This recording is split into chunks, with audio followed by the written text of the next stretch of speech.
지난주 전 세계에 충격을 주었던 브렉시트, 즉 영국의 유럽연합 탈퇴 국민투표 뒤에 첫 주말이 지났습니다. 지난 주말 각국 증시는 큰 충격을 받았고요. 경제정책 당국은 그 악영향을 차단할 방안을 찾느라 주말을 잊었습니다. 대책회의는 오늘도 이어졌는데요. 지금 경제부 김종수 기자와 이야기 나눠보겠습니다. 어서 오십시오. 어서 오십시오. 네, 저희가 지난주 금요일에 같이 브렉시트 특보를 같이 했었는데 충격이 참 컸던 것 같습니다. 보니까 뭐 2,440조가 하루 만에 증발됐다고 하던데 일단 오늘 그 금융시장이 어떻게 될지 초미의 관심사였는데요. 현재까지 금융시장 상황부터 좀 짚어볼까요? 네, 증시는 오늘 계속 혼조세를 보이고 있습니다. 사실 코스닥 같은 경우는 올라갔다 내려갔다 반복을 해서요.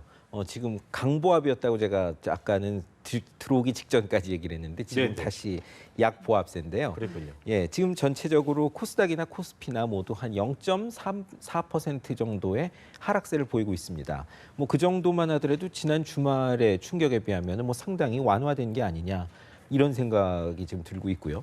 또 하나 충격을 가해질 수 있는 게 외환 시장인데요. 그러니까요. 예, 외환 시장 같은 경우도 오늘 등락이 심합니다. 개장 초반에는 하락세로 시작해서 지난 주말에 급등세를 어느 정도 정상화되는 게 아니냐 했다가 다시 오름세로 전환이 됐는데요.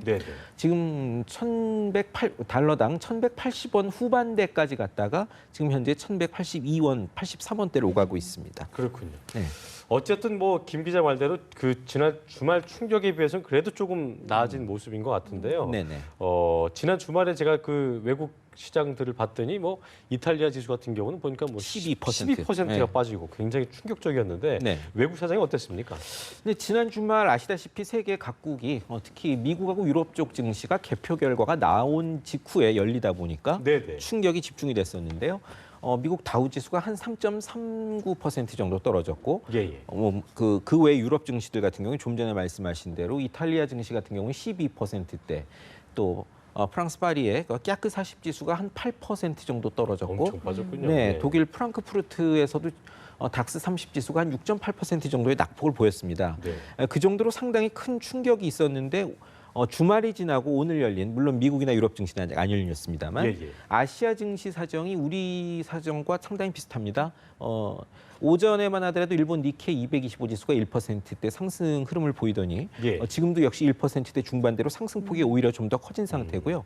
상하이 증시도 오름세입니다. 물론 폭은 크지 않습니다만 반면에 홍콩 증시나 대만 증시는 약세긴 합니다만 역시 우리 수준 정도의 낙폭을 보이면서 크게 충격을 받지는 않는 모습입니다. 그렇군요.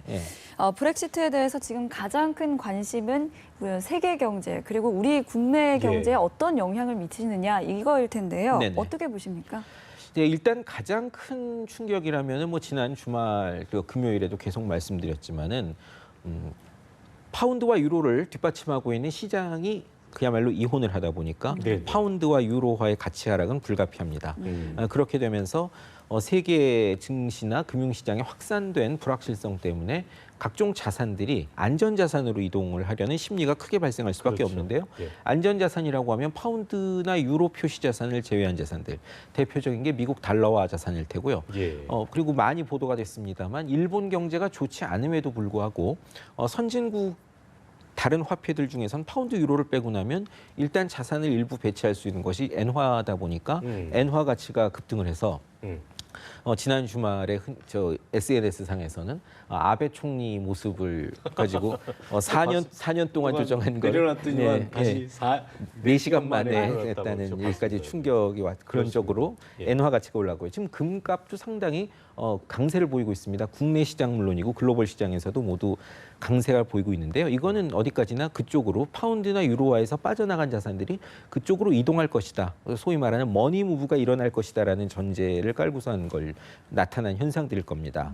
근데 우리 실물 경제 같은 경우에도 수출 같은 경우에 대영국 수출이 우리 전체 수출의 1.4, 1.5% 정도밖에 되지 않기 때문에 직접적 충격은 제한적입니다만은 전체 유럽 경제가 안 좋을 가능성이 크기 때문에 전체 유럽으로의 수출은 한 9% 정도 되니까요. 그쪽에 충격이 좀 있을 수 있고 또 중국을 통해서 우리 경제에 충격이 하나 건너서 전해오질 수도 있습니다. 또 하나 중요한 거는 우리가 지금 한EU FTA를 맺고 있는 상황인데요. 이 한유 FTA에서 이제 만약에 영국이 확실히 떨어져 나가겠다면 추적이 불가피하겠네요. 그렇습니다. 영국과는 다시 옛날에 있었던 관세가 다시 살아나는 거고요.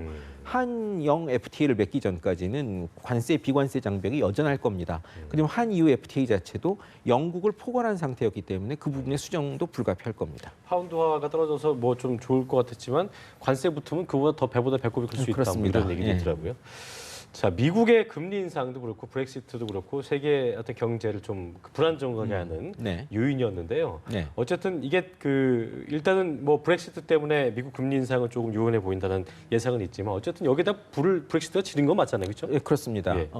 영국의 브렉시트가 확정이 되자마자 미 연준에서 발표한 것이 미 연준은 언제든지 유동성을 공급할 준비가 돼 있다라고 시장을 안심시키는 것이었을 정도로 미국도 상당히 이 문제에 대해서 걱정을 하고 있는데요. 미 연준에서 그 기준금리를 결정하는 FOMC, 연방공개시장위원회가 1년에 8번 열립니다. 우리 매월 열리는 금통위하고는 좀 차이가 있는데요. 그렇네요. 상반기는 다 끝났고 7월, 9월, 11월, 12월 이렇게 4번이 남았는데 지금까지의 관측은 국내에서나 해외에서나 다수설이 이 중에 한 번 내지 2번 정도는 기준금리를 올리지 않겠는가라는 관측이 지배적이었는데 지금 상황에서는 미국이 금리를 올린다는 거는 세계 경제에 상당한 충격을 줄 수밖에 없는 상황이죠. 브렉시트가 이미 단행이 된 상태이기 때문에 우리 경제로서도 충격이 불가피한데요. 다만 오늘 오전에도 여러 가지 대책회의가 열렸습니다만 임종용 금융위원장이 증시를 비롯한 금융시장 개장 직전에 대책회의를 주재한 자리에서 리먼 사태 때와는 좀 다르다라는 이야기를 했습니다. 2008년 세계적으로 양적 완화라든가 제로 금리를 불러왔던 이 리먼 브라더스 파산 사태, 글로벌 금융 위기의 그 단초가 된 것이죠. 이런 사태 때와는 다르다는 얘기는 이번 브렉시트가 전 세계 금융을 상당히 흔들 수 있는 이른바 시스템 위기로까지 번질 것 같지는 않다라는 평가를 하고 있는 것이죠. 그렇군요. 예, 그 다만 또 하나 고려해 볼 것이 뭐냐면은 영국이 지금 브렉시트를 결정하긴 했습니다만 뭐 지난 주말부터 벌써 EU 쪽에서는 나가려면 빨리 나가라. 영국에서는 한 10월까지는 기다려 봐야 되겠다. 뭐 이렇게 양쪽이 입씨름을 하고 있습니다만 그렇죠. 현재 리스본 조약에 따르더라도 영국이 가장 빨리 나가봐야 2년 뒤입니다. 여러 가지 협상을 하고 나면 5년 이상 걸릴 거라는 관측도 있기 때문에 뭐 금융시장의 심리적 충격은 계속 있겠습니다만 실물 부문의 충격은 생각만큼 직접 곧바로 나타나지 않을 수도 있다는 점을 염두에 둬야 될 것 같습니다. 그쪽은 어쨌든 충격이 가해질 수도 있다는 거는 저희가 좀 열어놔야겠죠. 그렇죠? 그렇습니다. 금융 분야를 중심으로는 분명히 충격이 계속 가해지겠죠. 뭐 이렇게 전 세계가 이 브렉시트에 대응하기 위해서 발빠르게 움직이고 있는 모습인데요. 그렇다면 우리 정책 당국의 판단과 대책은 어떤지 궁금합니다. 네, 사실 말씀드린 것처럼 브렉시트가 당장 어떤 실물적인 충격으로 나타난 것이 아니고 오늘 금융시장에서까지 바로 하루 만에 약간 진정된 상황을 보이고 있기 때문에 정부가 어떤 곧바로 직접적인 조치를 취한다기보다는 가장 중요한 게 심리적 진화. 좀 신경을 쓰는 거여야 될 겁니다. 지난 주말에도 정부가 가용수단을 총동원하겠다고 그랬고 이 대담 직전에도 박근혜 대통령이 청와대 수석비서관 회의에서 물샐 틈 없이 준비를 해야 된다고 언급을 한 소식이 전해졌는데요. 이렇게 우리 정부가 여러 가지 특히 가장 중요한 게 외환시장 그리고 또 주식시장의 심리적 북락을 막는 것 이런 부분에 먼저 치중을 해야 할 것 같고요. 그렇지만 오늘 주식시장은 조금 안정적입니다만은 원달러 환율은 다시 오르고 있지 않습니까? 외국인 자금이 빠져나가기는 빠져나갈 거다라는 전제를 깔고 있는 건데요. 그러니까요. 이렇게 환율이 만약에 계속해서 빠른 속도로 변한다면은 정부가 물론 일정 정도 구두 개입을 한 다음에 본격적인 시장 개입의 가능성도 있을 겁니다. 사실은 오늘도 외환 시장에서는 정부가 이른바 미세 조정이라고 부르는 형태의 좀 가벼운 시장 개입이 있긴 있었습니다. 그래서 실제로 1,180원 후반대까지 올랐다가 지금 상승폭이 좀 제약되는 모습인데요.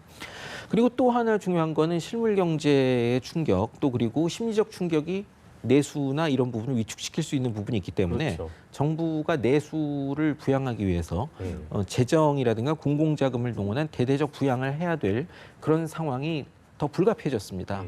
그뿐만 아니라 지금 아까 미국의 하반기 한두 차례 금리 인상이 물 건너간 게 아니냐는 관측이 나와 있는데요. 만약 그렇다면은 우리도 기준금리를 지금 현재 1.25%에서 더 내려야 되는 게 아니냐 이런 관측이 나오는데 실제로 일본 노무라 증권 같은 데서는 오늘 리포트에서 한국은행이 하반기에 한 번 내지 두 번 정도 기준금리를 더 낮출 것이다라는 이런 전망을 내놨는데요. 그럼 0% 가능한 그렇습니다. 건가요? 만약 지금 현재 기준금리의 조정 최소 단위가 0.25%포인트이기 때문에 만약에 두 번의 금리 인하가 단행된다면 새로운 시스템을 도입해서 그러니까. 이거를 더 쪼개지 않는 한 사상 초유의 0%대 기준금리에 접어들 가능성도 배제할 수가 없게 되는 겁니다. 그렇군요. 어쨌든 앞으로 브렉시트가 가져올 이 여파에 대해서 저희가 관심 갖고 지켜봐야 되는 건 분명해 보입니다. 자, 지금까지 경제부 김종수 기자와 함께했습니다. 고맙습니다. 고맙습니다.